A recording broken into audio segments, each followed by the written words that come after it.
శ్రీ నారా చంద్రబాబు నాయుడు గారికి ప్రత్యేకించి ఈరోజు ఒక హిస్టారిక్ డే. అసెంబ్లీలో కొన్ని దశాబ్దాల పోరాటం తర్వాత వర్గీకరణని ఈరోజు చాలా విజయవంతంగా బిల్లుని ప్రవేశపెట్టి దాన్ని సాధించిన ఘనత గౌరవ ముఖ్యమంత్రి శ్రీ నారా చంద్రబాబు నాయుడు గారు.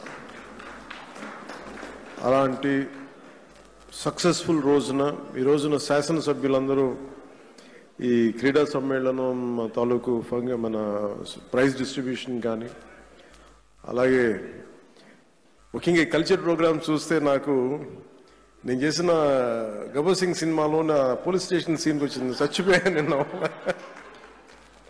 అంటే నేను ఎప్పుడు నా లైఫ్లో ఇన్ని దశాబ్దాలు అంటే మనకు కొంచెం మన అసెంబ్లీలో ఇన్ని దశాబ్దాలుగా ముఖ్యమంత్రి గారిని మన నారా చంద్రబాబు నాయుడు గారిని చూస్తున్నప్పుడు ఎప్పుడు ఆయన ముఖం ఇంత నవ్వుగా నేను నా జీవితంలో ఎవరూ చూడలేదు. అసలు ఎప్పుడు అంటే అంటే నవ్వే పరిస్థితులు ఉండవు. ప్రత్యేకించి ఇందాక మన గౌరవ శాసనసభ్యులందరూ కల్చరల్ ప్రోగ్రామ్ చేస్తూ ఉంటే ఒక నియోజకవర్గాన్ని బాధ్యత మోసే ఎమ్మెల్యేకి ఇన్ని బాధ్యతలు ఉంటే 175 నియోజకవర్గాలు ఆల్మోస్ట్ ఒక ఇన్ని పార్లమెంట్లు 25 పార్లమెంట్లు ఒక రాష్ట్రం ఇన్ని కోట్ల మంది జనం బాధ్యత మోసే వ్యక్తి నవ్వు రావడం అనేది ఉండదు. ఎప్పుడు లోపల ఎలా చేయాలి సమస్యను ఉంటుంది. అలాంటి వ్యక్తికి మీరు అలాంటి బలమైన నాయకుడికి మీరు నవ్వు కలిగించినందుకు మనస్ఫూర్తిగా మీకు చేతులెత్తి నమస్కరిస్తున్నాను.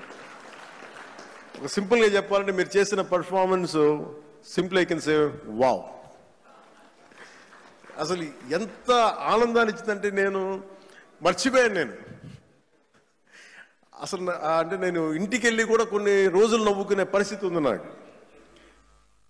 అంటే ఇది ఎంత అంటే ఇది మన ఒక్కళ్ళకి ఆనందం కాదు. ఇది శాసనసభ్యులు అంటే ఎప్పుడు వ్యక్తిగత కక్షలు, గొడవలు, అరుపులు, కేకలు అన్న సంస్కృతి గత 5 సంవత్సరాలుగా చూసాం. అలాంటిది మనందరూ విభిన్నమైన పార్టీలకు చెందిన వాళ్ళం, అందరం కలిపి ఎన్డీఏ కూటమి.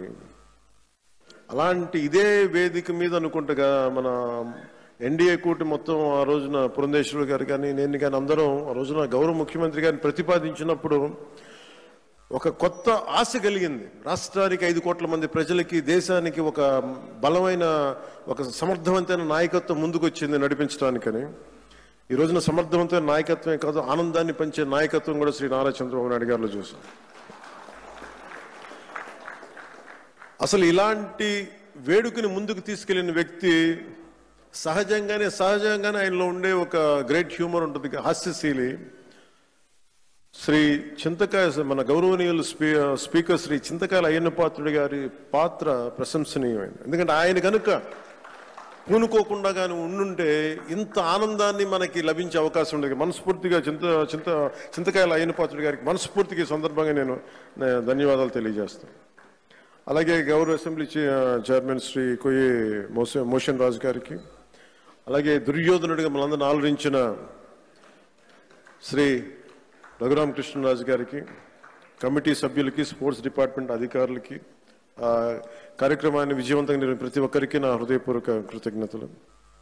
ఈ 3 రోజుల పాటు మన శాసనసభ్యులు cricket, tennis, shuttle, volleyball, kabaddi, athletics, tug of war అనే క్రీడల్లో ఉత్సాహంగా పాల్గొనే క్రీడా స్ఫూర్తిని ప్రదర్శించారు. నాకు దురదృష్టవశాత్తు ఏంటో నేను ఎప్పుడు నా క్రీడలు నాకు తెలియదు చిన్నప్పటి నుంచి కూడా.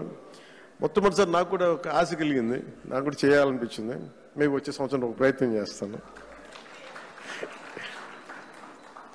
ఈ పోటీలో విజయం సాధించిన సభ్యులందరికీ నా హృదయపూర్వక అభినందనలు. మీరు చూపించిన సహనశీలత కానీ, పట్టుదల కానీ, ఇది ఏదో సరదాగా ఇవన్నీ కంటే కూడా మనందరి మధ్య ఒక స్నేహపూర్వకమైన వాతావరణం, అంటే ఏదన్నా సమస్యలు వస్తే కలిసికట్టుగా పోరాడే ఒక ఐక్యతనిచ్చింది.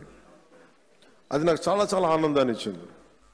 అందరం పార్టీలకు అతీతంగా మర్చిపోయి సీనియారిటీ, జూనియర్ని తారతమ్యాలని మర్చిపోయి అసలు ముందు తీసుకెళ్లిన విధానం, ఈ స్ఫూర్తి ఒక ఆంధ్రప్రదేశ్కి కాదు భారతదేశానికి కూడా ఒక స్ఫూర్తి అని మనస్ఫూర్తిగా నాకు నిజంగా చాలా ఆనందంగా అనిపించింది.